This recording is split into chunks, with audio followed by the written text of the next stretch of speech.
Prions ensemble.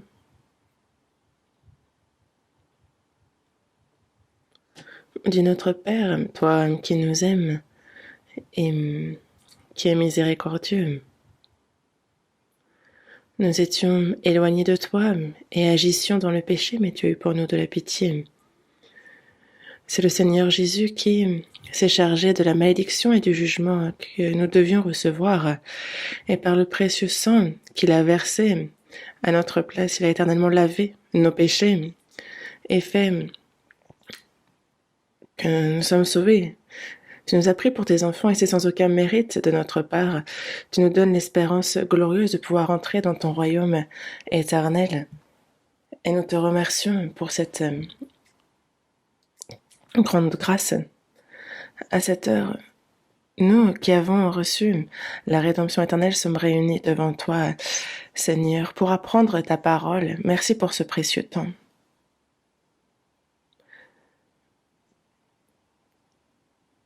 Nous souffrons pourtant de ce fléau qu'est la pandémie. Nous ne pouvons pas nous réunir comme nous voudrions, mais tu nous permets d'être devant toi ensemble. Sois avec nous aujourd'hui encore, Seigneur, et que partout où sont les frères et sœurs, que partout où ta parole est ardemment désirée, accorde la grâce qui est nécessaire. Et qu'à toutes les églises en Corée, à toutes les églises dans le monde entier, Seigneur, nous croyons ce que tu les accompagnes et tu les protèges. Il y a des difficultés, nous sommes touchés par des plaies, mais Seigneur, tu es avec nous, tu nous protèges, tu nous guides. Nous en sommes convaincus et nous t'en remercions. Même dans la difficulté, tu nous protèges. Et il y a ces frères et sœurs qui gardent la foi malgré tout cela, que par ton amour, que par ta puissance, ils puissent être revêtus afin de témoigner courageusement de l'Évangile. Qu'aucun ne chancelle, ne s'éloigne, soutiens-les par ta main puissante. À ceux qui sont souffrants, malades, rétablis-les promptement. Et que ceux qui souffrent dans leur cœur, qui sont éprouvés en toutes choses, accorde-leur la grâce qui leur convient. Tu nous donnes la parole dont nous avons besoin en ton temps. Tu nous enseignes la voie qu'il nous convient de suivre et qu'encore, à cette heure, ta parole, ta volonté sainte que tu souhaites nous révéler, qu'elle soit manifestée. Enseigne-nous comment nous devons vivre. Nous avons prié en le Seigneur Jésus. Amen. Merci. Ouvrons la Bible. Évangile selon Matthieu, chapitre 5.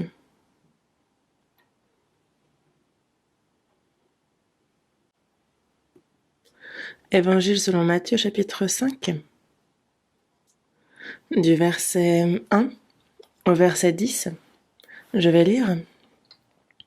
Évangile selon Matthieu, chapitre 5, du verset 1 au verset 10. Je vais lire. Voyant la foule, Jésus monta sur la montagne, et après qu'il se fut assis, ses disciples s'approchèrent de lui. Puis, ayant ouvert la bouche, il les enseigna et dit, « Heureux les pauvres en esprit, car le royaume des cieux est à eux. Heureux les affligés, car ils seront consolés. Heureux les débonnaires, car ils hériteront la terre. Heureux ceux qui ont faim et soif de la justice, car ils seront rassasiés. Heureux les miséricordieux, car ils obtiendront miséricorde. Heureux ceux qui ont le cœur pur, car ils verront Dieu. Heureux ceux qui procurent la paix, car ils seront appelés fils de Dieu. Heureux ceux qui sont persécutés pour la justice, car le royaume des cieux est à eux. Jusqu'ici.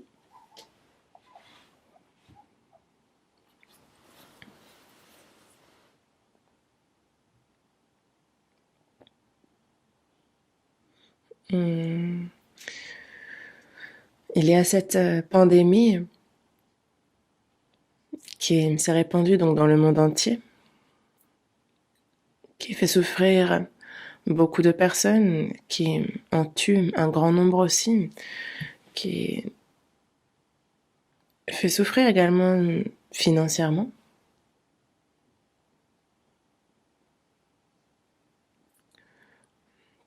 La Bible dit bien qu'à la fin des temps, il y aurait des choses terribles sur cette terre, et ce que nous vivons n'est certainement rien comparé à ce qui nous attend. Durant les 7 années de tribulation, quand on voit les fléaux qui toucheront la terre, alors on pourra vraiment dire que ce sera l'enfer sur terre. Avant cela,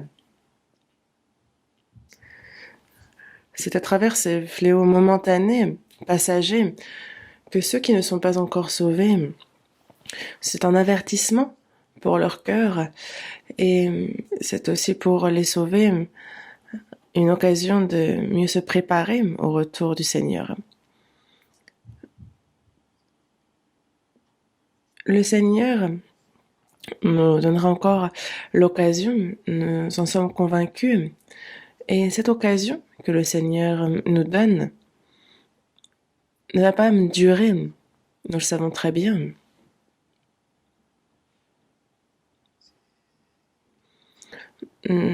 En cette nouvelle année, nous nous sommes beaucoup salués de la manière suivante, n'est-ce pas? Bonne année. Moi-même, on me l'a beaucoup souhaité. Et moi aussi, j'ai souhaité la bonne année, la bonne santé, que tout se passe au mieux. En fait, on se bénit un peu les uns les autres, car c'est beau, c'est encourageant.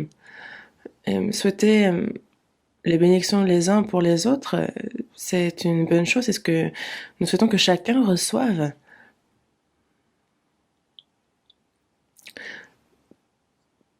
Tous les hommes souhaitent être heureux. Mais qu'est-ce que le véritable bonheur? Comment pouvoir le recevoir? Et j'ai bien l'impression que peu nombreux sont ceux qui savent ces choses. La Bible donne pourtant une réponse claire, nous disant en quoi consiste le bonheur véritable, comment le recevoir. La Bible le décrit très bien.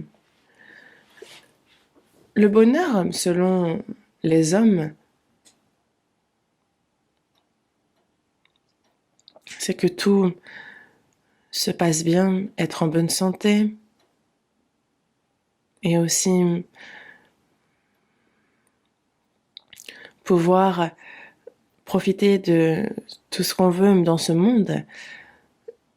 Et c'est pour eux la définition du bonheur. Certainement. Mais le bonheur dont nous parle la Bible, qu'en est-il? Le titre du sermon d'aujourd'hui est le secret du véritable bonheur.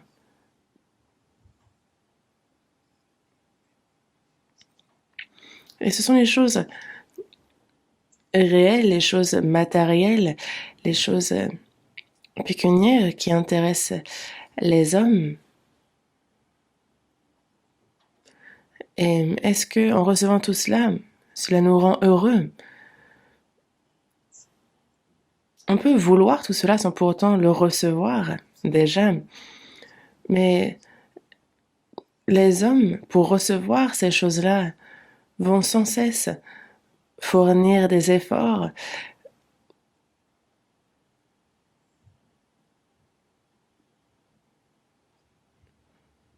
Mais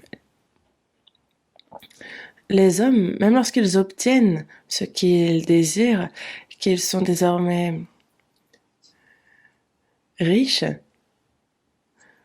ce qui est rare, car il y a bien plus de personnes pauvres qui souffrent. Ils sont bien plus nombreux.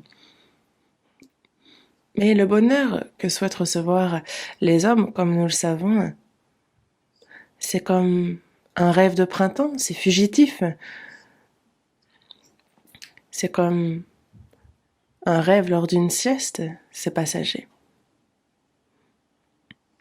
Un beau soir, on va rêver que l'on devient roi, que l'on devient riche. On peut même faire des cauchemars. Ce fut mon cas. Hier ou avant-hier, j'ai fait un mauvais rêve, c'est le cas de le dire. Nous étions avec les frères et les anciens en plein séminaire à l'étranger, mais nous avons fait face à des difficultés. Pas besoin de rentrer dans les détails, mais je me suis réveillée à ce moment-là et je me suis dit, ouf, heureusement que c'est un rêve. C'est ce que je me suis dit en me réveillant. Si ça avait été la réalité, ça aurait été compliqué. Mais tout ce qui arrive dans ce monde, que ce soit ce qui est bon, ce qui est mauvais, c'est comme un rêve, c'est un fait. C'est pour cela que ce bonheur que désirent les hommes, on se rend compte combien il est vain et il nous faut réfléchir à cela. Un voyageur,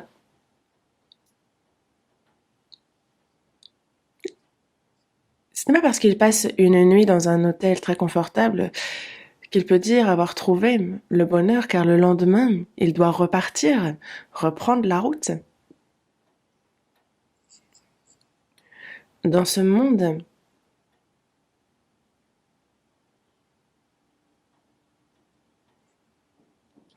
recevoir la gloire, la fortune, la richesse, les honneurs, vivre dans une belle maison, manger de bons petits plats et autant qu'on veut, est-ce que c'est en cela que consiste le véritable bonheur? Et combien de temps ça peut durer?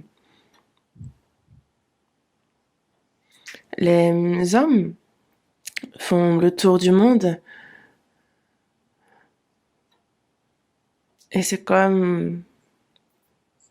Ils voient des paysages splendides, mais est-ce que c'est en cela que consiste le bonheur?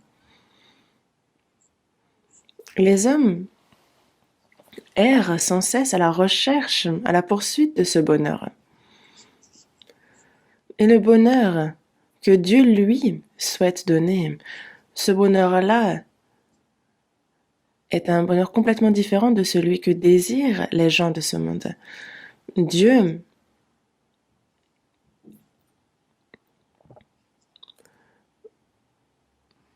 a donné déjà tout ce que l'homme désire à un homme, n'est-ce pas? Au roi Salomon, au roi d'Israël, il y a tout donné. Salomon est un roi sage que on ne trouve pas d'autre roi plus sage ni avant ni après lui, comme c'est écrit dans la Bible. Et Salomon a vécu dans un palais luxueux. Salomon n'utilisait que de la vaisselle en or, n'est-ce pas? Il y avait de l'or à foison, qu'il en a même fait de grands boucliers. La Bible nous le dit, n'est-ce pas? Et où est-ce qu'il y a quelqu'un dans ce monde qui se fait des boucliers d'or?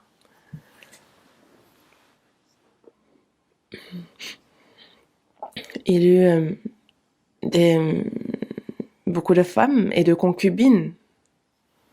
Et non seulement en argent, mais il est bien dit qu'il s'essaya à tout ce que son cœur l'entraînait, tout ce que ses yeux désiraient.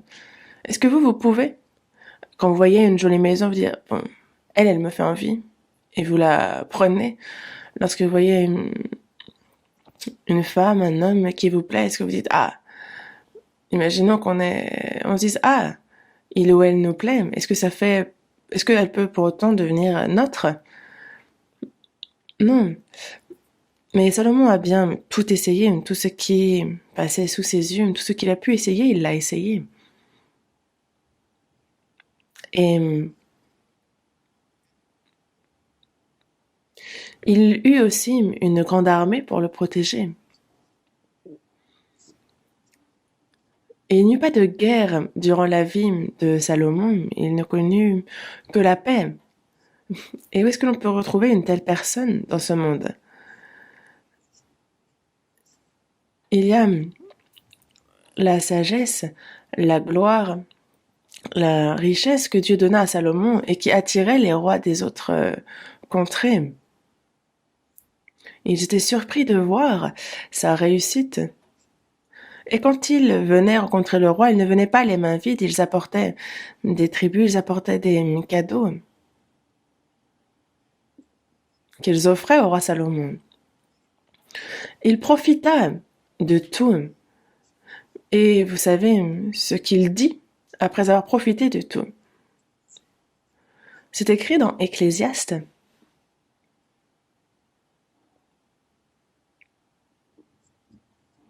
Dans Ecclésiaste chapitre 1 verset 2.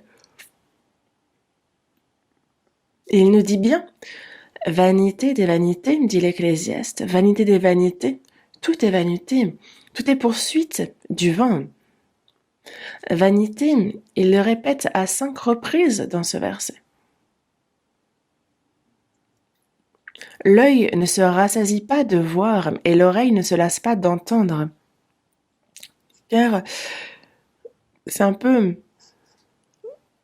comme la mer. On peut essayer tout dans ce monde, mais cela ne nous comble pas. Notre cœur n'en est pas rempli.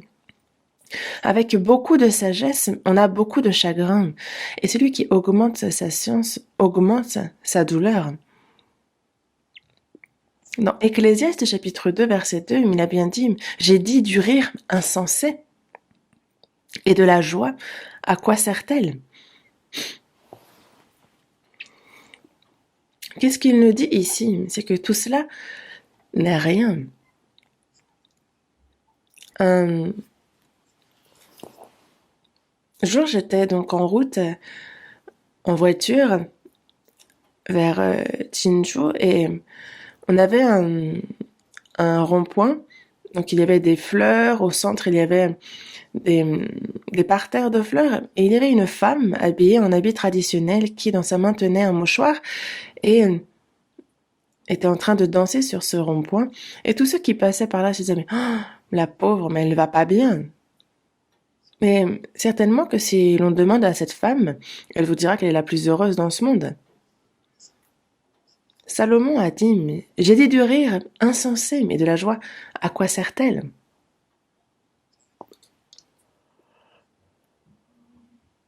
Et c'est ce qu'il dit après avoir profité de tout.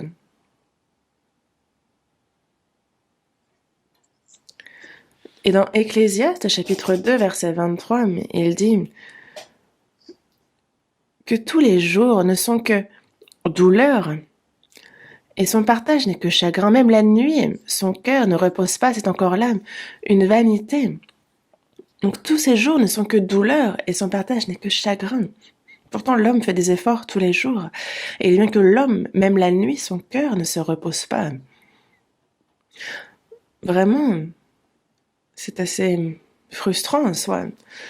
Et dans Ecclésiaste, chapitre 5, verset 9, il dit bien que celui qui aime l'argent n'est pas rassasié par l'argent. Et celui qui aime les richesses n'en profite pas. C'est encore là une vanité.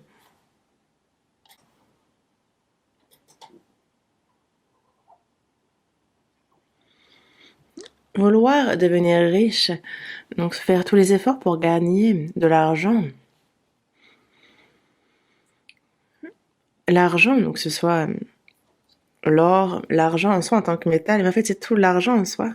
On ne peut être rassasié par les richesses. C'est encore là une vanité parce que celui qui aime les richesses n'en profite pas. Et dans Ecclésiaste chapitre 9 verset 3, on dit aussi que le cœur des fils de l'homme est plein de méchanceté. Et la folie est dans leur cœur pendant leur vie. Après quoi, ils vont chez les morts. Le cœur des fils de l'homme est plein de méchanceté. Quand on regarde les hommes qui vivent dans ce monde, tout le monde a dans son cœur des désirs. Et si on les laisse suivre ces désirs, alors c'est le péché qui est commis. Salomon dit bien que le cœur des fils de l'homme est plein de méchanceté et la folie est dans leur cœur pendant leur vie. Après quoi, ils vont chez les morts. C'est l'argent qui les rend fous. Le plaisir, l'autorité, les femmes, pour d'autres, c'est les hommes. Et ils ont complètement perdu l'esprit à cause des choses de ce monde.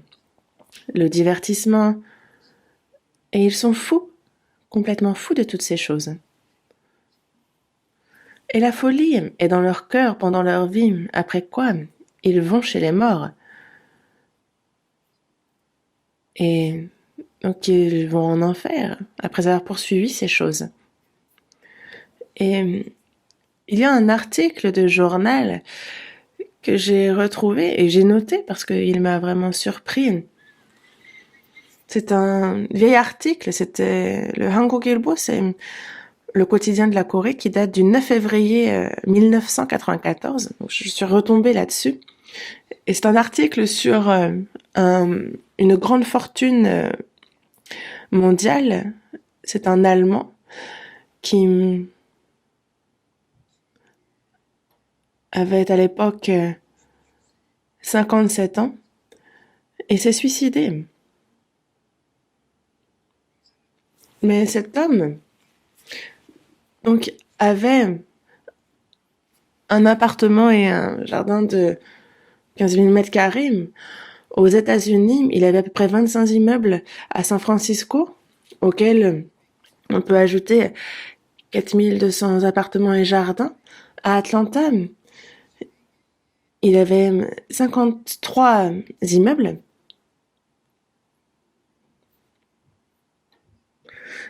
On pouvait donc dire qu'il était riche, très riche. Mais pourquoi s'est-il suicidé? Pour quelle raison? C'est qu'il n'arrivait pas à gagner autant qu'il le souhaitait. On dirait une blague, n'est-ce pas?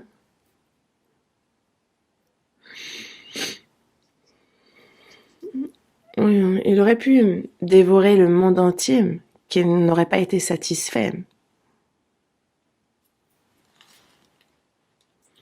Il y a ces conflits, cette insécurité.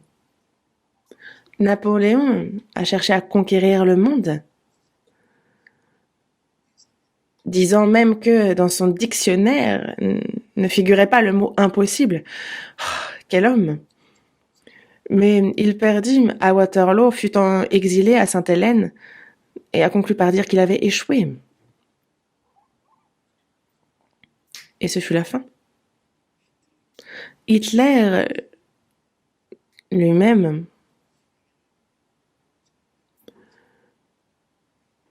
avait une ambition telle qu'il souhaitait aller à la conquête du monde, mais n'a-t-il pas fini par se suicider?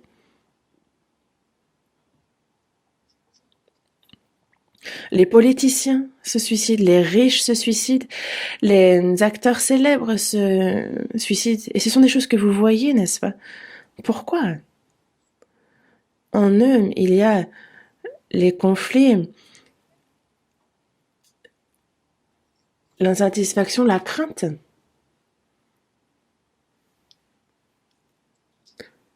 Comme vous le savez très bien, il y a donc Steve Jobs qui connut un succès mondial.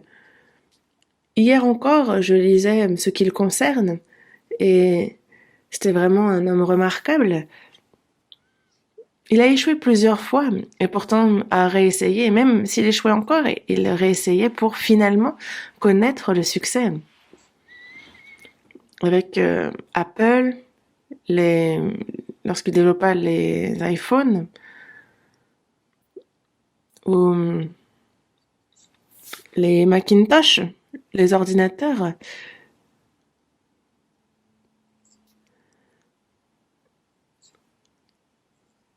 Et donc il gagna et ressemble à une grande fortune. Mais c'est à 56 ans, c'est à l'âge de 56 ans qu'il quitta ce monde au suite d'un cancer du pancréas.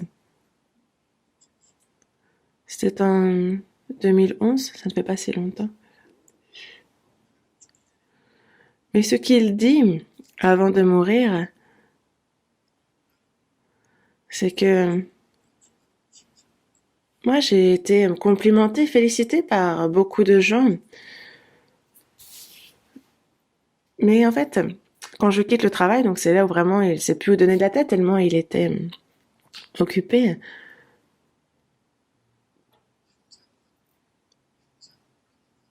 Il y avait toujours ce malaise, il était habitué à il se sentait mal et il gardait ça au fond de lui.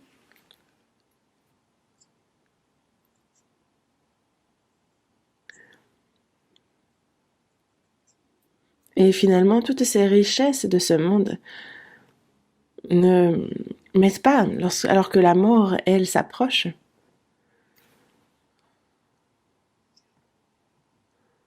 Et il dit bien avoir compris que l'homme, s'il a suffisamment pour ne pas mourir de faim, alors il y a des choses plus importantes auxquelles il doit se consacrer que d'accumuler les richesses. Et il n'avait pas l'air d'avoir compris en quoi cela consiste, mais en tous les cas, il s'était que courir après l'argent ne doit pas être le but de toute une vie.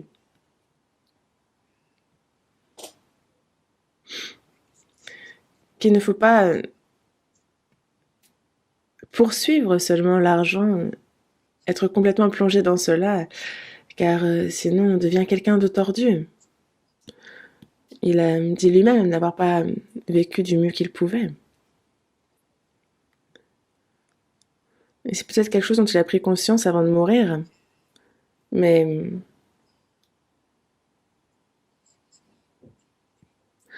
les gens de ce monde, on voit ce qu'ils poursuivent. Et c'est ce qu'a connu Salomon. Et Salomon dit de toutes ces choses que c'est la folie, que c'est vain, que c'est la poursuite du vent. Dans Job, chapitre 21, verset 7, il est dit « Pourquoi les méchants vivent-ils? Pourquoi les voit-on vieillir et accroître leur force ?» Ils ajoutent à leur fortune constamment. Ils laissent courir leurs enfants comme des brebis, les enfants prennent leurs ébats, ils chantent au son du tambourin et de la harpe, ils se réjouissent au son du chalumeau. Dans le verset 13, il nous dit que ils passent leur jour dans le bonheur et ils descendent en un instant au séjour des morts. Ils passent leur jour dans le bonheur, mais ils descendent en un instant au séjour des morts. Et cela ne les empêche pas d'être désintéressés de l'œuvre de Dieu. Il disait pourtant à Dieu, « Retire-toi de nous, nous ne voulons pas connaître tes voies. » Et donc ce bonheur est faux, vain, et décrit comme étant de la folie, comme nous le dit la Bible.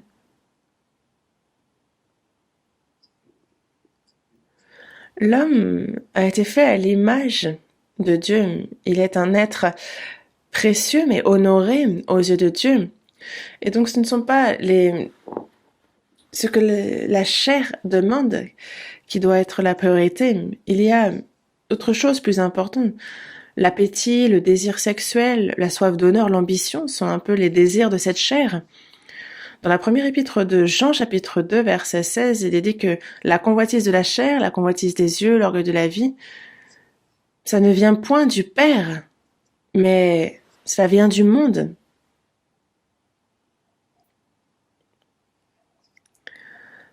Et ce n'est pas ce que le Père souhaite donner, ce n'est pas ce que Dieu donne.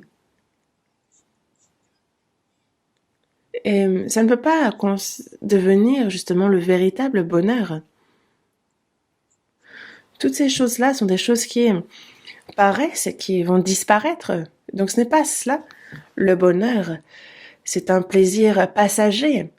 Ce n'est pas le véritable bonheur. Car Il faut que ce véritable bonheur soit sûr et qu'il perdure.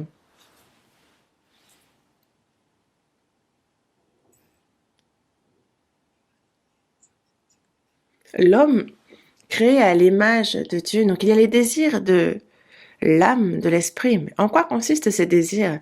Dans Romains, chapitre 1, verset 19, il est dit que ce qu'on peut connaître de Dieu est manifeste pour eux. Dieu, leur ayant fait connaître.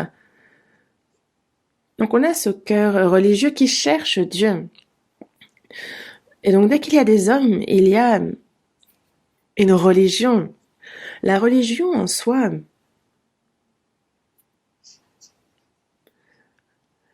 vient de ce cœur qui cherche Dieu, mais ils ne savent pas qui est ce Dieu.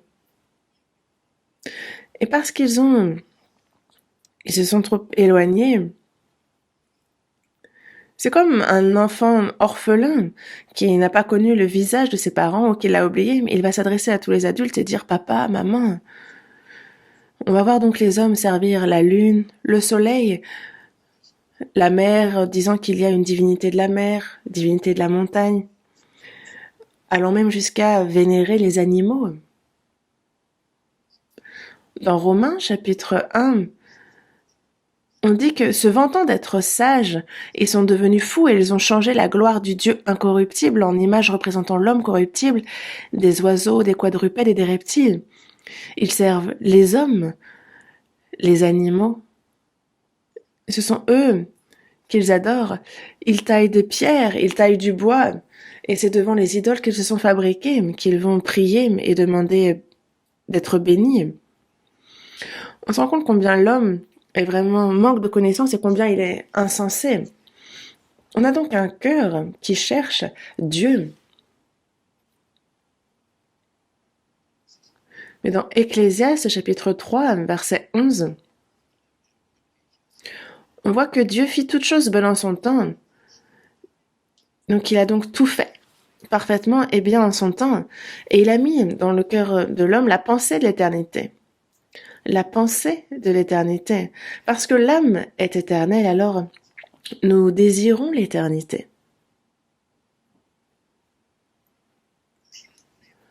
La chair, elle, poursuit les choses réelles, les choses charnelles, les choses matérielles. C'est ce qu'elle poursuit. Mais l'âme, l'esprit, ce sont les choses divines, les choses éternelles et spirituelles. La vie éternelle, l'espérance, c'est ce que désire l'âme.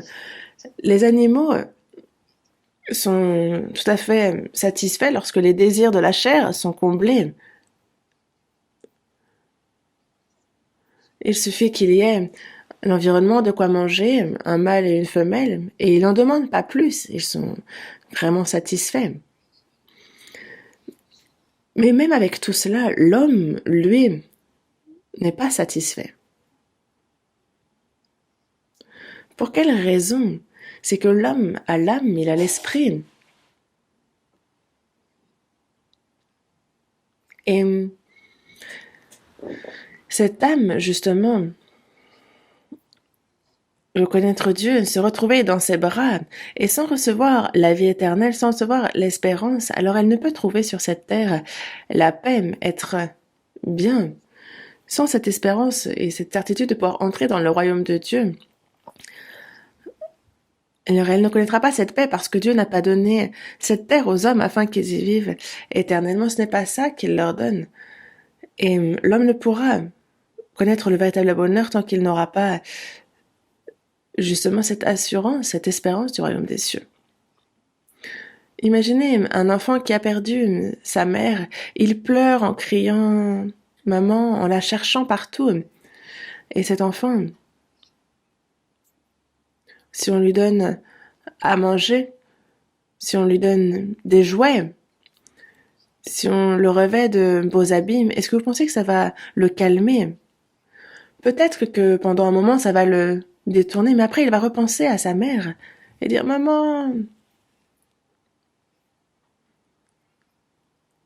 Et ce cœur qui a de la crainte ne disparaîtra pas tant qu'il ne sera pas dans les bras de sa mère. Mais les gens de ce monde ont quitté Dieu. Et c'est justement avec les choses de ce monde qu'ils cherchent à combler cette pensée de l'éternité, ce désir de retrouver Dieu. Et c'est pour ça que dans les Proverbes, chapitre 14, il est bien dit qu'au milieu même du rire, le cœur peut être affligé et la joie peut finir par la détresse.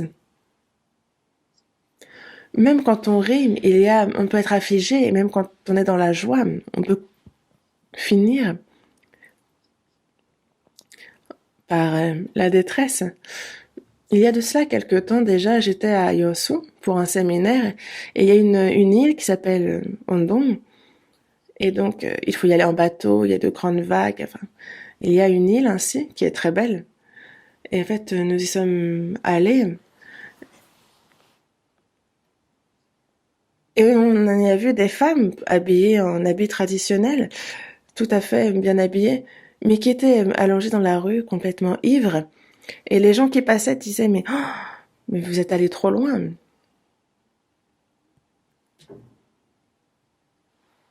Elles semblaient pourtant mères de famille. On nous dit, mais qu'est-ce qui vous arrive? Comment vous avez pu en arriver là?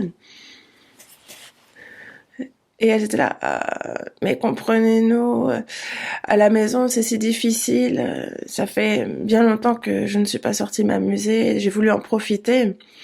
Et donc, complètement enivrée, c'est les paroles qu'elle disait.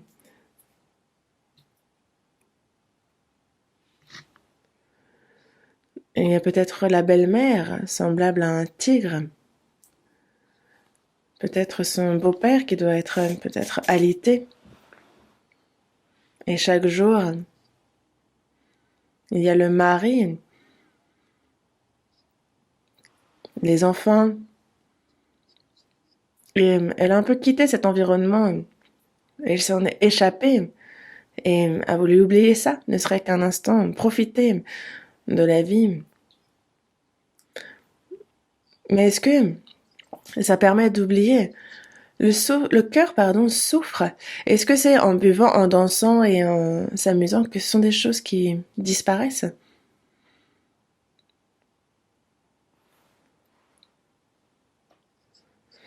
C'est un peu comme un médecin qui donnerait le mauvais diagnostic pour son patient.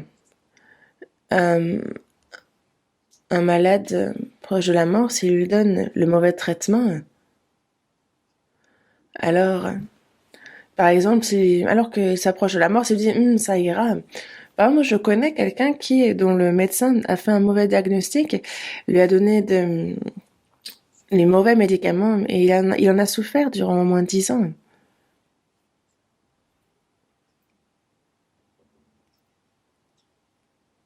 Et donc la maladie s'aggrave, il approche de la mort, mais le médecin lui dit, il suffit que tu prennes ça, une sorte d'antidouleur, puis comme de la drogue. Le diagnostic n'était pas bon. Et il arrive que parfois ça entraîne la mort des patients.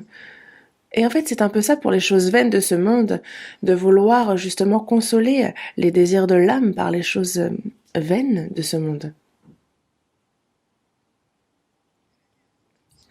Dans Jérémie, chapitre 6, verset 14, Dieu parle des faux prophètes qui pensent à la légère la plaie de la fille de mon peuple. Ils disent paix, paix, et il n'y a point de paix.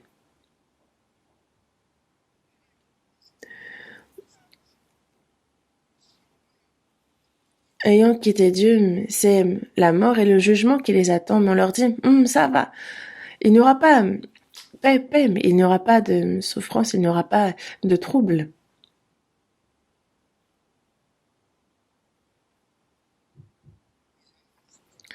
Dans Ésaïe, chapitre 57, verset 21, Dieu dit, il n'y a point de paix pour les méchants.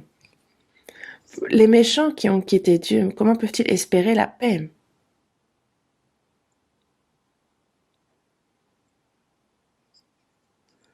Les pécheurs égarés, éloignés de Dieu, s'ils réussissent dans leurs affaires,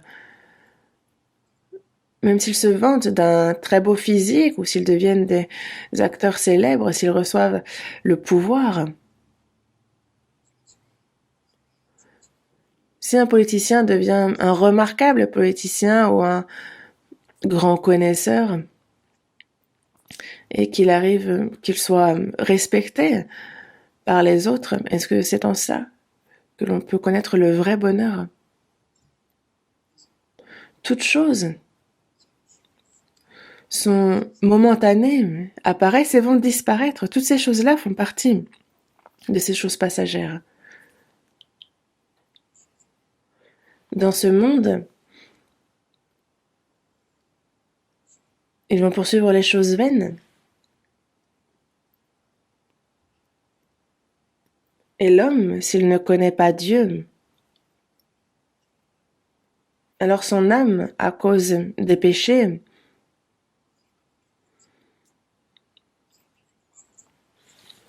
prie et sous l'autorité du diable est tiré, il est entraîné vers la mort, vers l'enfer. Et c'est par une fausse paix qu'ils essaient de panser cette plaie. Dans ce monde, et tout ce que ce monde contient, c'est seulement pour essayer de consoler la chair. Et en cela, c'est vain.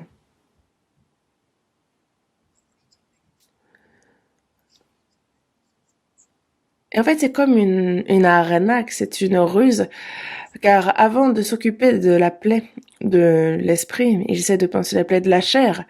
C'est ainsi que le diable nous trompe, voulant nous remplir de toutes les choses de ce monde. Mais c'est un mensonge, c'est la fausseté.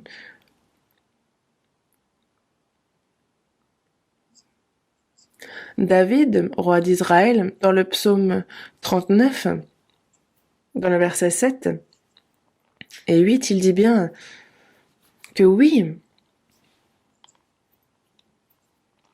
l'homme se promène comme une ombre, il s'agite vainement, il amasse et il ne sait qui recueillera. L'homme se promène comme une ombre. Il s'agite vainement, il amasse, et il ne sait pas qui recueillera. Maintenant, Seigneur, que puis-je espérer? En toi est mon espérance. David est un grand roi qui gouverna sur Israël, mais il a bien dit, Éternel, dis-moi quel est le terme de ma vie, quelle est la mesure de mes jours, que je sache combien je suis fragile. Il avait conscience d'être vraiment fragile et combien les choses de ce monde étaient vaines et combien elles étaient fausses. Ça, il le savait. Maintenant, Seigneur, que puis-je espérer? Je n'espère en plus rien, seulement en toi est mon espérance.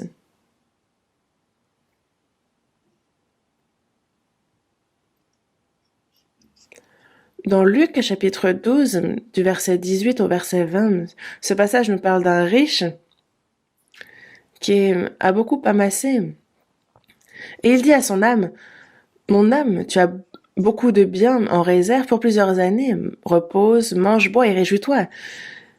Mais Dieu, lui dit, insensé, cette nuit même ton âme te sera redemandée, et ce que tu as préparé, pour qui cela sera-t-il? Insensé.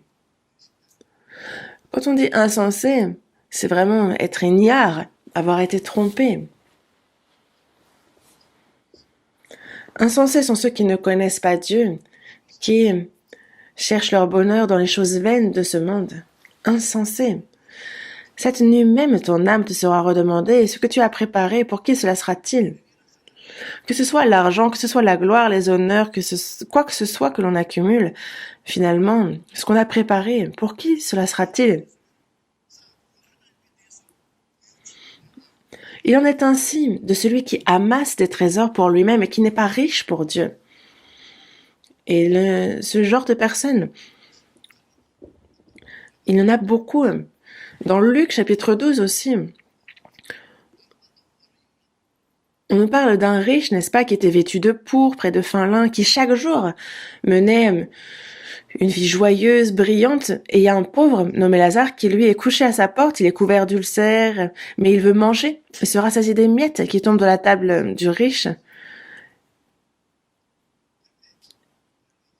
Mais peu de temps après, donc le pauvre Lazare meurt, et le riche meurt aussi. Lazare, lui, fut porté par les anges dans le sein d'Abraham. Le riche, lui, fut enseveli.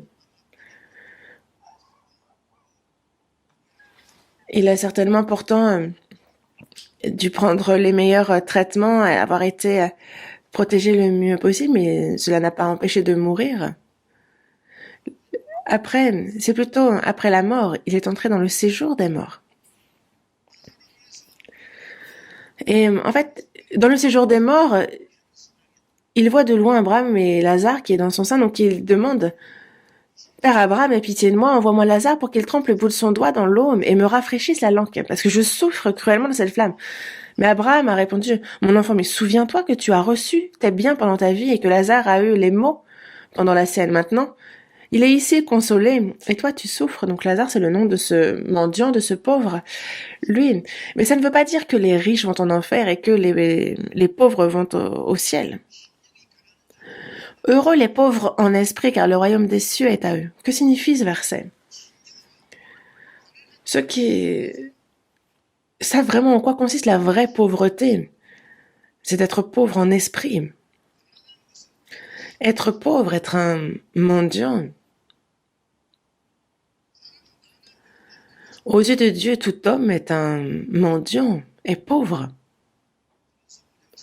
Dans Ecclésiaste, chapitre 5, verset 14, il est dit que comme il est sorti du ventre de sa mère, il se retourne nu, ainsi qu'il était venu, et pour son travail, n'emporte rien qu'il puisse prendre dans sa main. Dans la première épître à Timothée, chapitre 6, verset 7, il est dit que nous n'avons rien apporté dans le monde et il est évident que nous n'en pouvons rien emporter. Steve Jobs l'a dit aussi.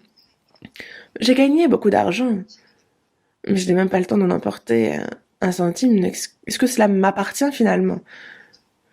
Ce que tu as préparé, pour qui cela sera-t-il? Insensé.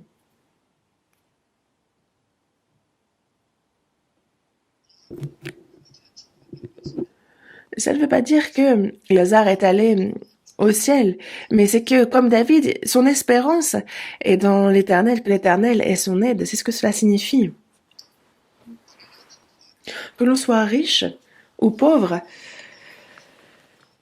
ce n'est pas là mon bonheur, ce n'est pas en cela qu'il y a mon espérance, mais seulement Dieu, l'Éternel, est ma joie, mon aide, mon espérance. Celui qui sait que son espérance est en Dieu, c'est le cœur des chrétiens, n'est-ce pas? Celui-ci est pauvre en esprit.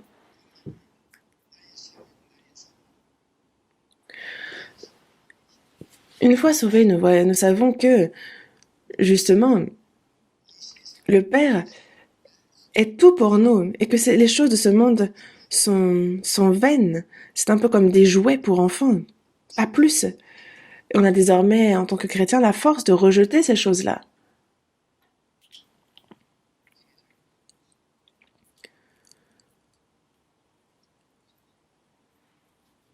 Et donc, on peut ne pas tout posséder dans ce monde et pourtant être satisfait. Les sauvés sont fils de Dieu. Dieu est avec eux. Et on a l'espérance glorieuse de pouvoir entrer dans son royaume éternel. Et c'est dans Lazare, c'est pareil. Les chrétiens sur cette terre ont beaucoup de souffrances, d'épreuves.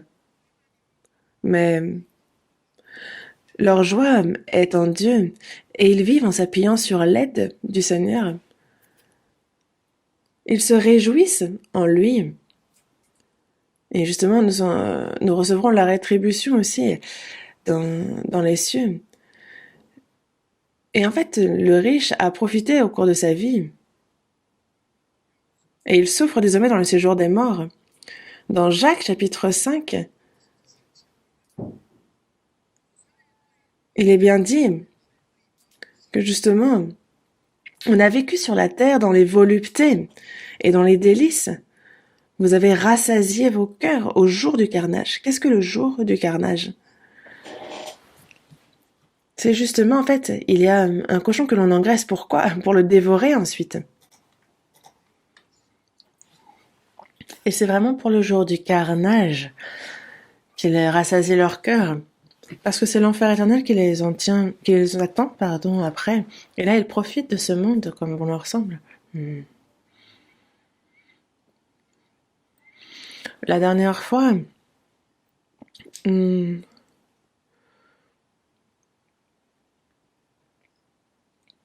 on a donc vu que il y a un avion qui a voulu atterrir le soir, de nuit, à Guam.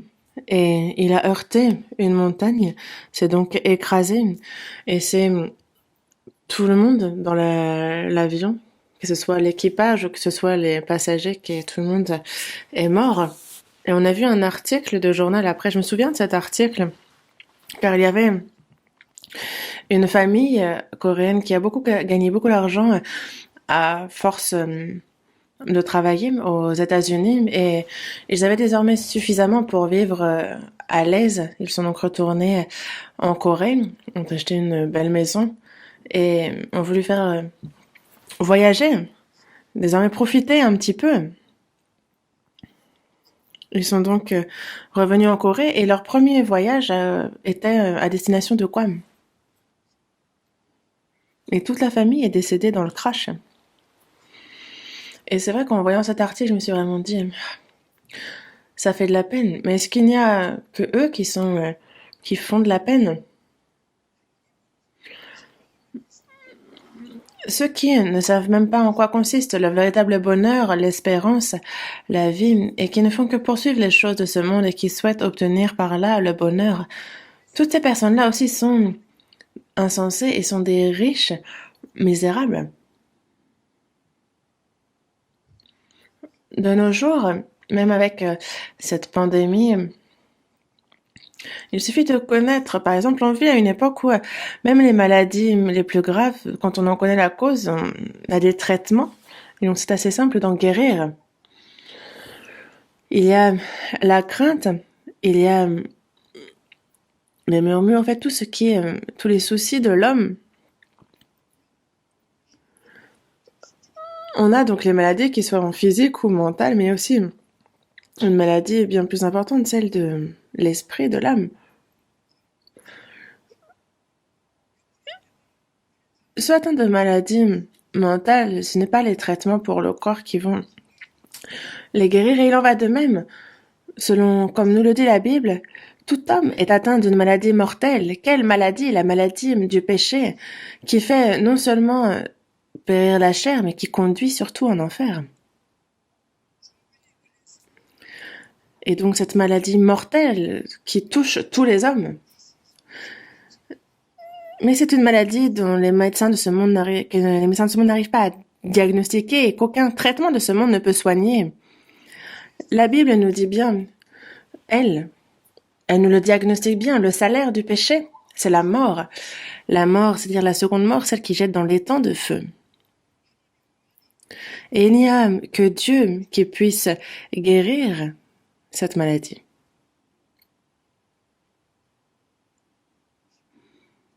Dans Luc chapitre 15, on a le fils prodigue qui, après avoir hérité de sa part venant de son père, il a tout dépensé, dilapidé à l'extérieur. Il allait mourir de faim. Il aurait bien voulu se rassasier des carouges que mangeaient les pourceaux qu'il garde, mais personne ne lui en donnait. Mais ce n'est pas tout. En fait, le fils prodigue réfléchit, se dit, mais combien de mercenaires chez mon père ont du pain en abondance, et moi, ici, je meurs de faim alors que je suis le fils. Mon père est riche. En fait, si je continue comme ça, je vais mourir. Je ne peux pas mourir comme ça. Mon père m'accueillera, il me pardonnera. Il a repris courage, il se lève et va vers son père. Et le père n'attendait chaque jour que le retour de son fils, se disant « Ah, mon misérable fils, où est-il qu'il revienne ?» Quand reviendra-t-il? Et alors que le fils était encore loin, son père le vit et il fut ému de compassion. Il courut, se jeta à son cou et le baisa. Et le fils dit à son père, j'ai péché contre le ciel et contre toi, je ne suis plus digne d'être appelé ton fils, mais pardonne-moi. Je ne suis pas digne d'être appelé ton fils, mais considère-moi comme ton serviteur. Qu'a dit le père? Le père a dit, tu es mon fils. Apportez vite la plus belle robe et l'en revêtez. Mettez-lui un anneau au doigt et des souliers aux pieds. Amenez le veau gras et tuons-le, mangeons et réjouissons-nous, car mon fils que voici était mort, et il est revenu à la vie, il était perdu et il est retrouvé. Et c'est un peu comme, c'est tous les pécheurs. On va dans ce monde, on dilapide tout, on essaye tout. Et pourquoi? Pour ensuite aller en enfer. Et donc il faut connaître notre état. Celui qui est pauvre en esprit, qu'est-ce que ça signifie? C'est découvrir quel est notre destin et combien nous sommes pauvres spirituellement. Car si le fils avait réussi dans ce monde, alors il ne serait pas retourné au père. Mais comme il est sur le point de mourir, il se dit, ah, c'est trop triste, c'est trop misérable que de mourir ainsi. Et donc il a cru en ce que le père lui pardonnerait. Il reprend courage et retourne au père. Il se repent. La repentance, c'est pas seulement être attristé ou se lamenter sur ses péchés, mais c'est s'en détourner et retourner au père. Retourner dans les bras du père pour la vie et le pardon. Car avant, il n'y a pas de changement dans notre vie tant qu'on n'a pas reçu le salut, l'héritage de son royaume. Dans Lamentation, chapitre 3, verset 33, on nous dit que ce n'est pas volontiers que Dieu humilie et qu'il afflige les enfants des hommes. Après qu'Adam ait péché, il a maudit la terre et c'est désormais à travers la peine et les efforts c'est au sein de cela que l'homme vit, mais ce n'est pas parce que Dieu est l'homme, mais c'est afin qu'il puisse retourner à lui. Lorsqu'un fils commet une erreur, on ne le frappe pas par haine ou parce qu'on ne l'aime pas, mais c'est afin qu'il se repente, qu'il se détourne, qu'il ne recommence pas. Dieu a maudit cette terre et il fait souffrir l'homme sur cette terre. Il les afflige. Mais c'est pour que l'homme sache qu'il n'y a pas de véritable espérance et de véritable bonheur sur cette terre et qu'il revienne à l'éternel. Il maudit cette terre et on voit l'homme qui lui développe la science, les cultures, tout, s'imaginant qu'il peut très bien vivre sans Dieu. Et il ne revient pas à Dieu. Dans Ésaïe, chapitre 38, verset 17, il est bien dit que Dieu nous donne une grande paix. Il aime mon âme et il m'a délivré du fossé de la corruption. Parce qu'il a jeté derrière lui justement tous nos péchés, toutes nos iniquités. Le véritable bonheur que Dieu souhaite donner aux hommes, c'est ce qui est éternel, ce qui est parfait. Mais le bonheur que les hommes souhaitent recevoir et le bonheur que Dieu souhaite donner sont complètement différents.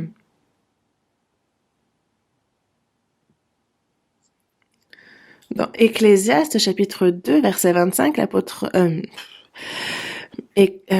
le roi Salomon dit, qui, en effet, peut manger et jouir si ce n'est pas moi? Si quelqu'un a profité davantage que moi, si quelqu'un a eu plus que moi, qu'il se montre. Mais Salomon est bien celui qui a le plus profité. Et nous le savons, les politiciens, quand ils sont haut placés, ils parlent fort, mais est-ce qu'ils ont l'air heureux? Ils sont véritables malheureux si on regarde bien. On voit qu'ils ne sont pas heureux.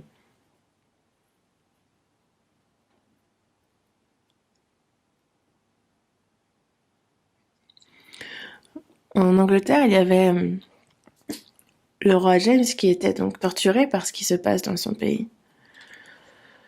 Il s'est habillé d'habits du peuple, il est sorti en cachette de son palais et il est allé en campagne sur une colline, souhaitant avoir la peine, ne serait-ce qu'un instant, pour réfléchir. Mais il entend tout d'un coup un chant. Il cherche d'où vient ce chant, quelles en sont les paroles, et il voit un vieux grand-père en train de travailler dans son champ, en train de danser, de chanter. Et en fait, ce cantique, c'est même si les gens de ce monde ne m'envient pas, moi je ne les envie pas non plus. Quand je pense à la grâce de Dieu, alors je chante des Alléluia. Et c'était les paroles de la chanson qu'il a entendue. Et en fait, l'empereur James s'approche, ça surprend le vieillard, parce que c'est un noble qui apparaît, il est près de minuit, il arrête donc de chanter. Et le roi lui dit, ah, grand-père, vous chantez bien. Il dit, ce n'est pas chanter, mais je suis tellement dans la joie à cause de la grâce de Dieu, c'est pour ça que je chantonne. Et il y a donc le roi qui sort de sa poche une carte de visite et qui dit, grand-père, demain, venez chez moi à midi, s'il vous plaît. Mais le grand-père ne sait pas lire. Il me dit, oh oui, oui. Le soir, il vient se vanter à sa femme, il dit, ah, j'ai chanté, et il y a un noble qui est venu me voir en me disant, ah, il me complimente, disant que je chante bien, et m'invite à venir manger chez lui demain, il m'a donné cette carte, et la grand-mère fait, mais c'est le roi, c'est le roi, le roi. Et elle lui demande, mais qu'as-tu fait? Il dit, non, j'ai rien fait de mal, j'ai chanté, j'étais tellement content de la joie qu'il me donne mon Seigneur, et il ne pouvait pas ne pas y aller. Et c'est pour ça que, même si c'était des habits vieillis, il les a lavés proprement et est allé chez le roi. Le roi dit de venir, on ne peut pas refuser. Et donc il y a les serviteurs qui attendent, le roi aussi. Et donc le roi les accueille chaleureusement. Il accueille ce grand-père, en disant, grand-père, j'ai une faveur à vous demander, merci de l'exaucer. Est-ce que vous pouvez rechanter ce que vous chantiez hier? Et le grand-père dit, je chantais pas. Il me dit, si, mais rechantez une fois. Et donc le grand-père rechante. Même si les gens de ce monde ne m'envient pas, moi je ne les envie pas non plus. Quand je pense à la grâce que le Seigneur sur la croix a fait, alors je chante des Alléluia. Il chantait ça. Et justement, l'empereur James dit, grand-père, j'aimerais avoir la même paix que vous avez. Moi, je suis au roi, mais je n'ai pas cette paix. J'aimerais croire en ce Dieu auquel tu crois, grand-père. Disant à ses serviteurs qu'il faut aussi tous croire en ce Dieu-là. Et l'empereur James, justement, est celui qui a demandé cette traduction, la King James Version. Il est donc célèbre pour avoir demandé cette version. Dans tous les cas, on peut très bien être pauvre, on peut ne rien posséder, on peut ne pas être reconnu par ceux qui nous entourent, peu importe. Une personne qui a connu la grâce de Dieu a justement cette paix, cette joie venant de l'espérance glorieuse que l'on a reçue et qui n'est incomparable aux choses de ce monde. Il y a cette joie éternelle que Dieu donne. Salomon dit bien, tu mets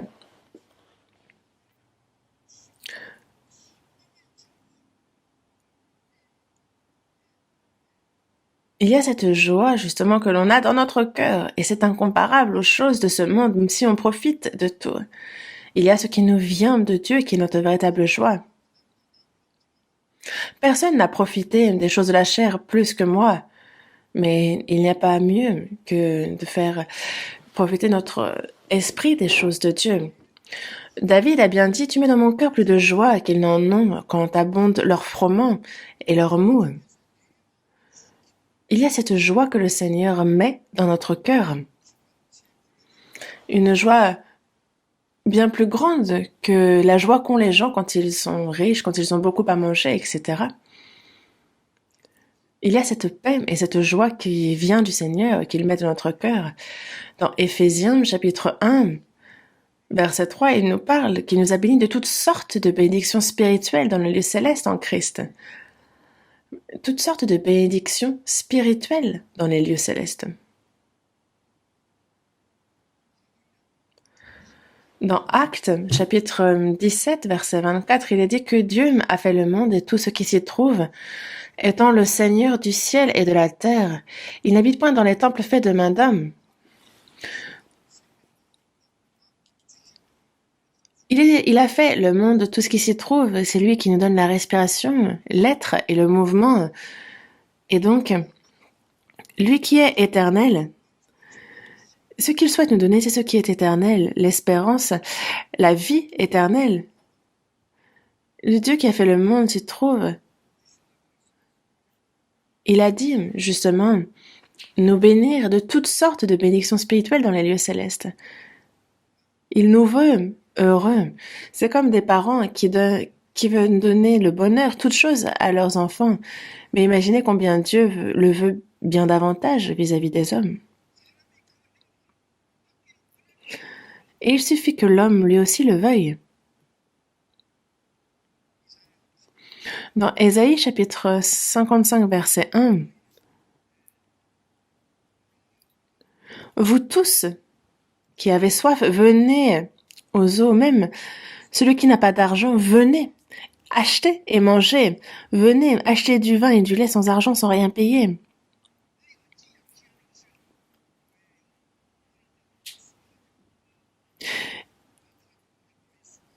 Pourquoi vous efforcez-vous pour des choses qui ne vous satisferont pas?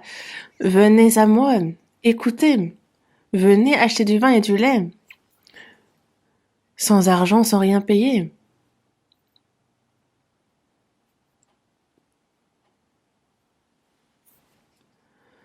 Dans Jean, chapitre 7, versets 37 et 38, il dit que si quelqu'un a soif, qu'il vienne à moi et qu'il boive. Celui qui croit en moi, des fleuves d'eau vive couleront de son sein. Celui qui a soif va chercher de l'eau pour boire.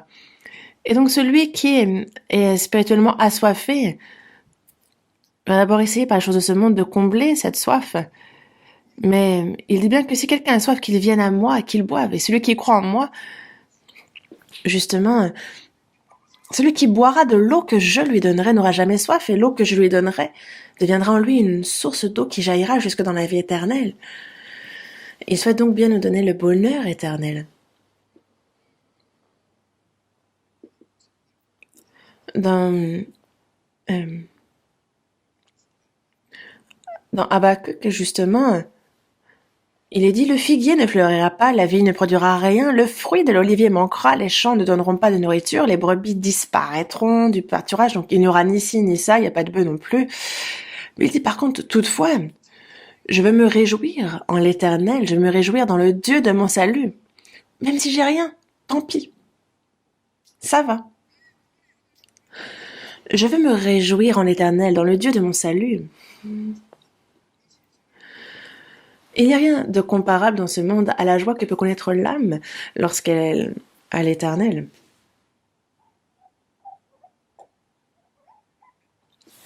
Dans la première épître de Pierre, chapitre 1, verset 8, l'apôtre Pierre nous parle d'une joie ineffable et glorieuse pour ceux qui y croient, alors que on l'aime sans l'avoir vu, on croit en lui sans le voir encore, mais on se réjouit d'une joie ineffable et glorieuse.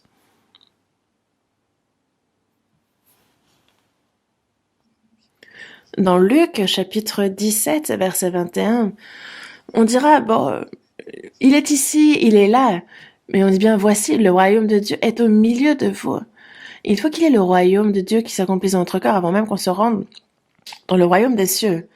Recevoir le pardon des péchés, la rédemption éternelle.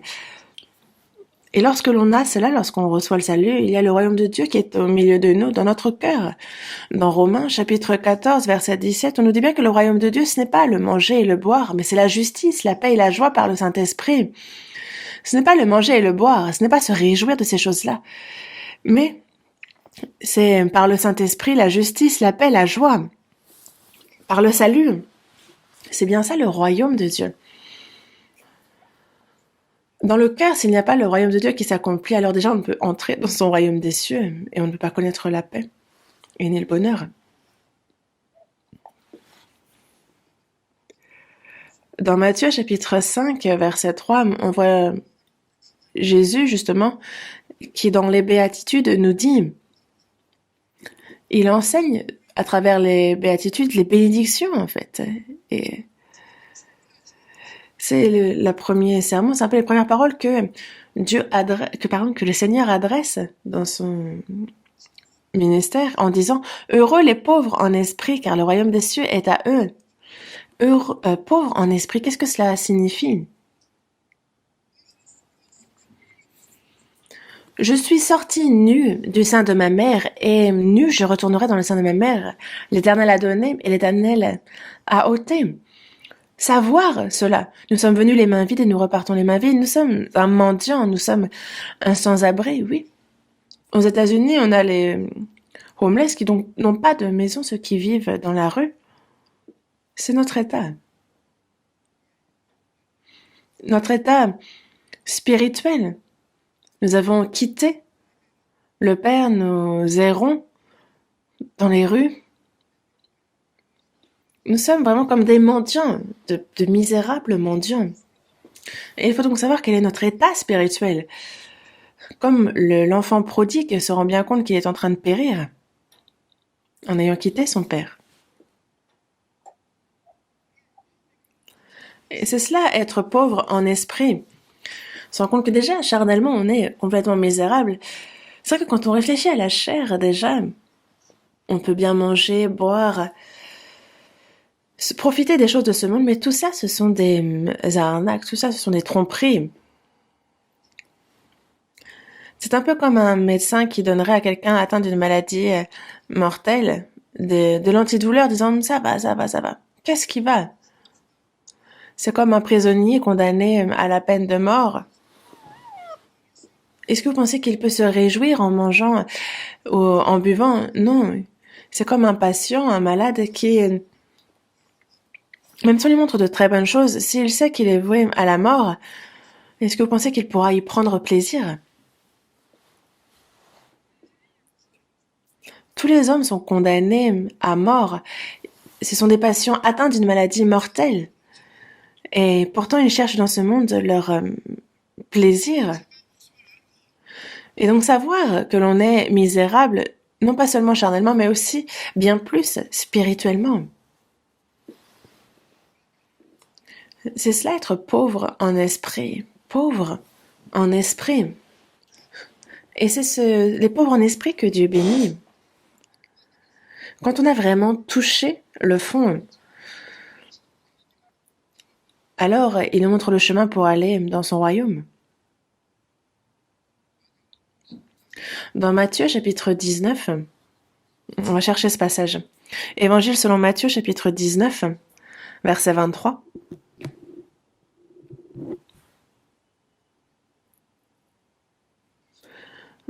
Versets 23 et 24.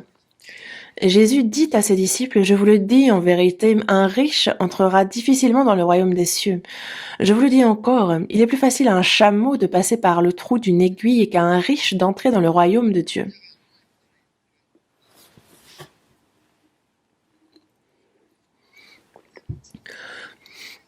Il est donc, un riche entrera difficilement dans le royaume des cieux, je vous le dis encore, il est plus facile à un chameau de passer par le trou d'une aiguille qu'à un riche d'entrer dans le royaume de Dieu. Les riches n'y entrent pas, c'est ce qui est dit. Regardez le président de Samsung. Il pose la question, mais pourquoi on dit que les riches vont en enfer, qu'ils ne peuvent pas entrer dans le royaume des cieux? Ce n'est pas que les riches vont, parce qu'ils sont riches, ils vont en enfer, c'est parce que ils pensent que l'argent les protège. C'est en l'argent qu'ils se confient, c'est en eux qu'ils cherchent leur protection, pensant qu'avec ils peuvent tout faire. Et c'est pour ça qu'ils ne retournent pas à Dieu. Et à cause des choses du monde dont ils abondent, ils ne ressentent pas la fin de leur âme, de leur esprit. Et ils n'y réfléchissent pas jusqu'à ce qu'ils passent la mort. Les riches, matériellement, s'ils sont pauvres en esprit, ils peuvent très bien entrer dans le royaume de Dieu s'ils se rendent compte que l'on vient les mains vides et que l'on repart les mains vides. Si l'on est conscient de combien nous sommes un pécheur, misérable, toute personne peut être sauvée. Mais il y a ceux qui sont pauvres charnellement, mais qui sont riches dans leur cœur, se disant qu'il faut qu'à l'avenir, ils gagnent beaucoup d'argent. Ils sont riches dans leur cœur. Riches en esprit, ce sont les riches en esprit qui ne peuvent entrer dans le royaume de Dieu. Ne réalisant pas combien ils sont de pécheurs misérables, combien ils sont misérables, et sans prendre conscience de cela, personne n'entre dans le royaume des cieux. Voyons dans Apocalypse, chapitre 3.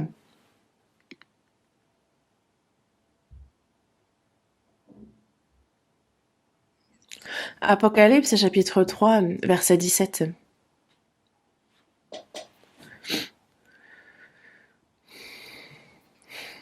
Parce que tu dis, je suis riche, je me suis enrichi, et je n'ai besoin de rien, et parce que tu ne sais pas que tu es malheureux, misérable, pauvre, aveugle et nu. L'église de Laodicée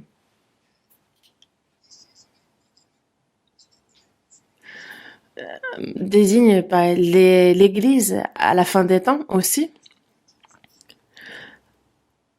Et à l'époque où justement, à l'âge d'or de la chrétienté, il y avait beaucoup d'églises, beaucoup de doctrines, beaucoup de confessions, beaucoup de pasteurs, beaucoup d'églises. On voit des temples magnifiques. Tout le monde a l'air bon. En fait, c'est remarquable, c'est vraiment l'âge d'or. Et de quoi manque-t-on? Je suis riche, je me suis enrichi, je n'ai besoin de rien. Et parce que tu ne sais pas que tu es malheureux, misérable, pauvre, aveugle et nu. Tu ne sais pas. Le problème, c'est qu'ils ne savent pas. Ils sont tombés dans leur propre orgueil.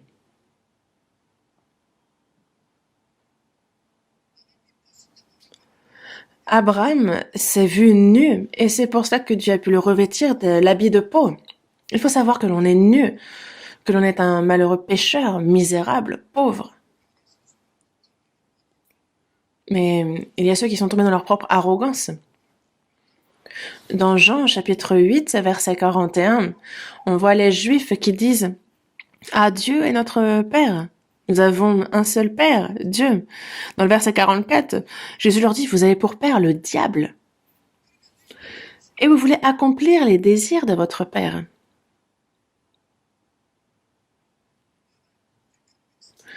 Le peuple élu de Dieu, le peuple d'Israël, il y a les religieux juifs qui ne sont jamais nés du Père, ils n'ont pas compris, mais ils sont arrogants.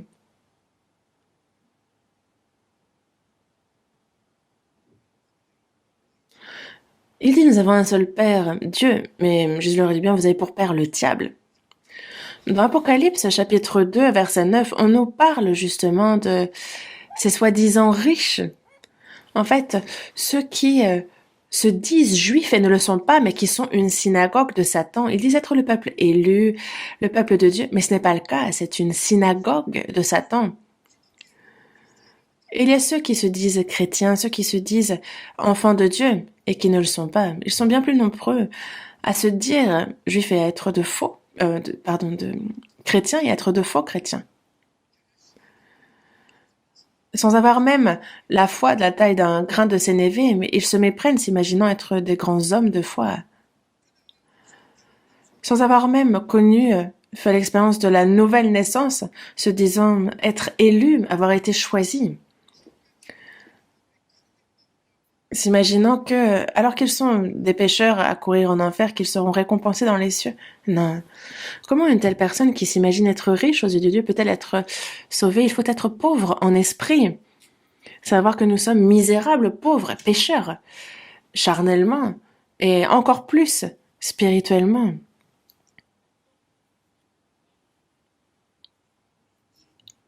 Que nous sommes véritablement des pécheurs misérables dans ce monde, bien plus misérables que les mendiants que l'on rencontre. Et il nous faut donc comprendre notre état et demander la grâce de Dieu.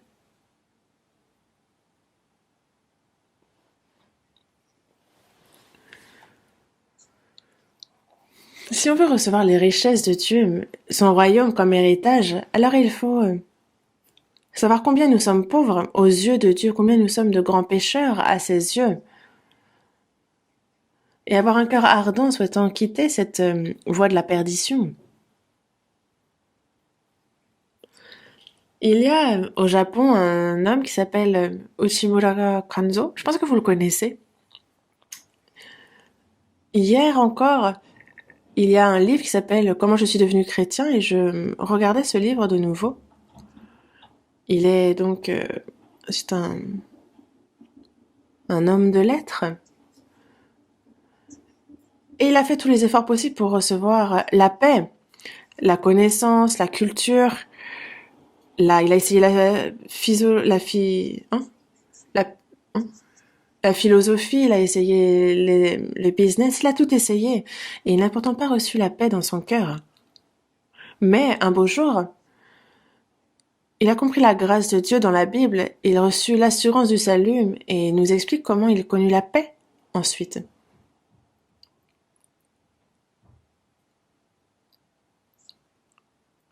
Oui, c'est comme ça. On peut tout essayer dans ce monde. Au final, cela peut nous donner la paix et le repos. Il n'y a pas de bonheur véritable dans ce monde. Pour ce qui concerne mon témoignage, c'est quand j'étais en CM1, CM2, en fait, c'est la guerre de Corée qui a éclaté. Et en fait, notre village a pris feu, donc on n'avait plus de maison, rien à manger, pas d'argent, rien. Et en CM2, j'ai commencé à travailler pour gagner de l'argent.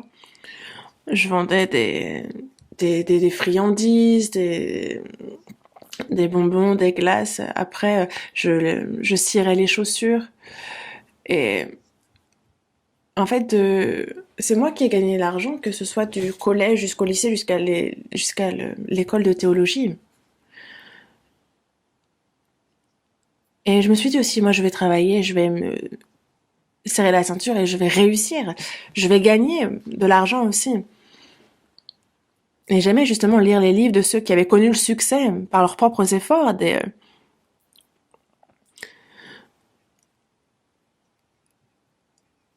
Et de la sixième, j'ai commencé à aller à l'église et j'ai vraiment été fervent, j'étais vraiment zélé. Désormais, j'étudiais la Bible et je me suis dit, ah, il faut vraiment que j'évangélise. J'étais dans une école de théologie. Et le samedi, je prenais mon petit baluchon et je parcourais toute la Corée pour évangéliser avec zèle. Et c'est vrai que je ne faisais rien d'autre que de lire la Bible. Je me suis dit, au moins, même si je ne sais pas faire autre chose, je vais bien connaître la Bible. Et je pensais qu'au ciel, je serais au rang de devant. Même à l'école de théologie, déjà, on m'avait confié une église dans laquelle je prêchais, alors que je n'étais pas encore diplômée. Et les gens me complimentaient pour ma foi, disant ah il a une bonne foi. Et je pensais réellement, et on me le disait, ah lui il sera assis devant dans le royaume des cieux. Mais ce qui était surprenant, c'est que pourtant j'avais toujours ces désirs vis-à-vis du monde. J'enviais toujours beaucoup de choses. Quand je voyais des riches vivre bien, quand je voyais de jolies maisons, je disais mais moi je vivrais quand dans de telles maisons? En fait, j'enviais beaucoup de choses.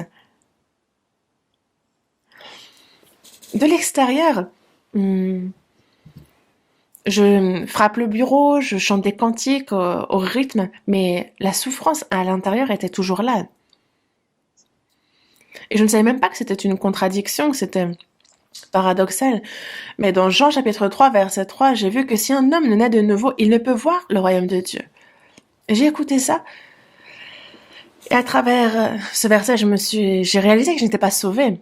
J'avais beau chercher, je n'avais pas connu le salut. Et donc, si je meurs, je vais en enfer.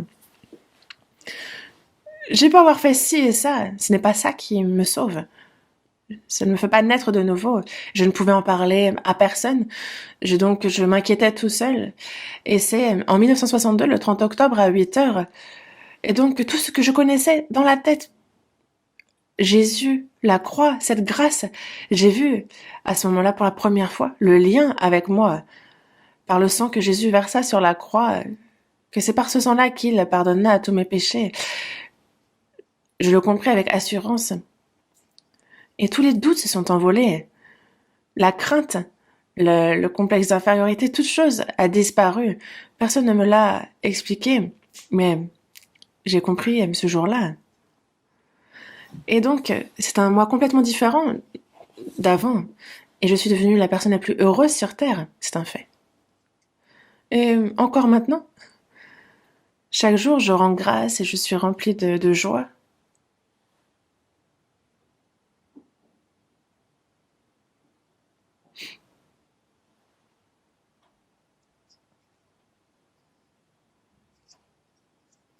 Cette foi certaine dans le royaume des cieux, en cette espérance, c'est mon bonheur. Il a mis en moi, il a semé le bonheur.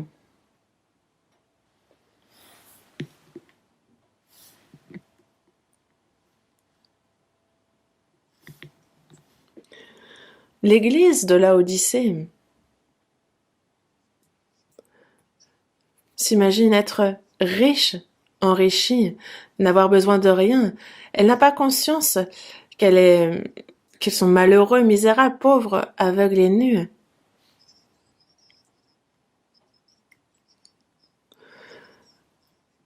Et donc, ceux qui sont matériellement riches, certes, mais surtout ceux qui le sont spirituellement, ceux qui disent ah je suis riche, je suis enrichi, je n'ai besoin de rien, qui ne savent pas qu'ils sont malheureux, misérables, pauvres, aveugles et nus. C'est pourtant la première chose qu'il faut comprendre.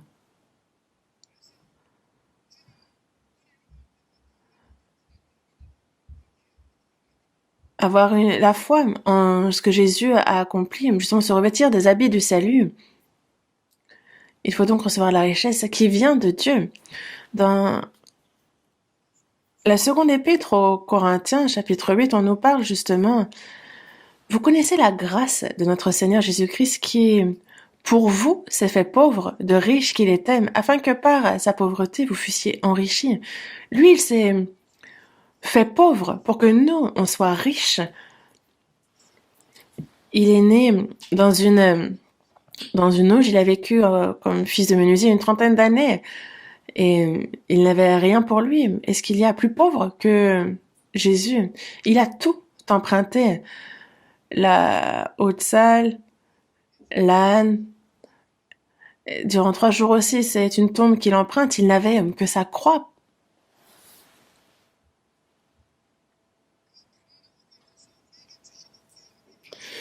Et il s'est fait pauvre pour que nous soyons riches. Mais riches de quoi? De la vie éternelle, de l'espérance du royaume des cieux, de la richesse de Dieu, que l'on soit riche en Dieu. Et c'est donc incomparable aux richesses que ce monde peut vouloir nous donner.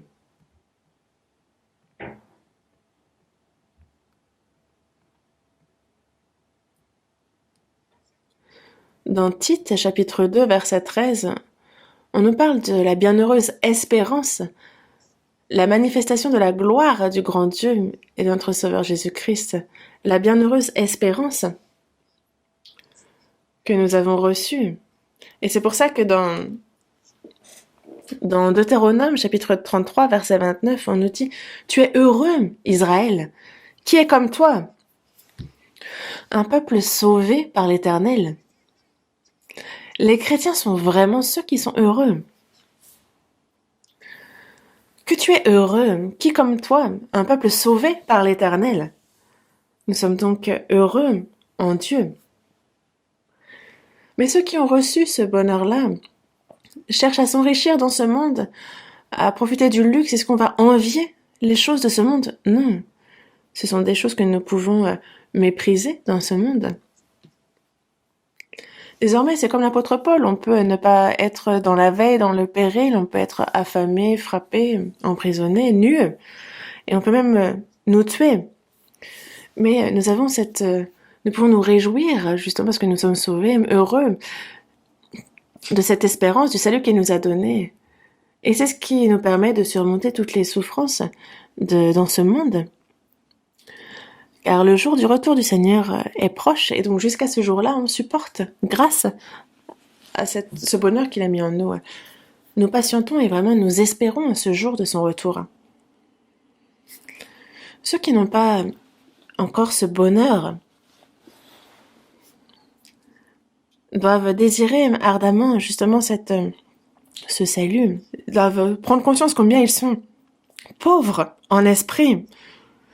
Car la bénédiction que Dieu réserve aux pauvres en esprit est grande. Il a choisi les pauvres aux yeux du monde pour qu'ils soient riches en la foi. C'est ce que Dieu veut, que l'on soit riche en la foi, même si l'on est pauvre aux yeux du monde. Et ceux qui ne sont pas sauvés ne peuvent comprendre ce bonheur-là. Ils regardent la richesse du monde et les envient, mais non, il n'y a rien à envier, rien à espérer, rien à craindre de ce monde. Le prophète Habakkuk a dit, il n'y aura pas ça, pas ça, pas ça, pas ça, mais toutefois je veux me réjouir en l'Éternel, je veux me réjouir dans le Dieu de mon salut. C'est bien là notre force. Et c'est par cette force-là que nous pouvons vaincre et surmonter toute difficulté, toute épreuve. En cette nouvelle année, on souhaite le bonheur à tous, mais en fait, il faut qu'on puisse le donner à ceux qui ne l'ont pas encore reçu. On a justement le 1er février, le séminaire biblique qui commence, et il y a donc ce bonheur, cette richesse que Dieu veut donner, mais il faut qu'on prie pour pouvoir partager cela au plus grand nombre. Qu'on prêche l'évangile, préparez-vous. Prions. Dieu notre Père qui est miséricordieux. Nous étions dans le péché, éloignés de toi. Nous étions perdus et errions dans le péché.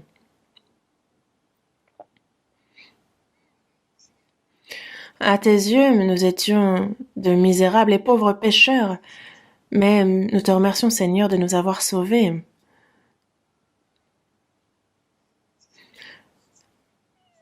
Tu nous as rendus pauvres afin que l'on soit riches en toi. Toi-même, Jésus, il s'est fait pauvre pour que nous-mêmes nous soyons riches, afin que nous entrions dans ta gloire. Seigneur, tu as reçu toutes les souffrances sur cette terre pour nous faire participer à ton royaume, à ta gloire. Et merci pour cette grâce de la bénédiction spirituelle que tu nous as faite.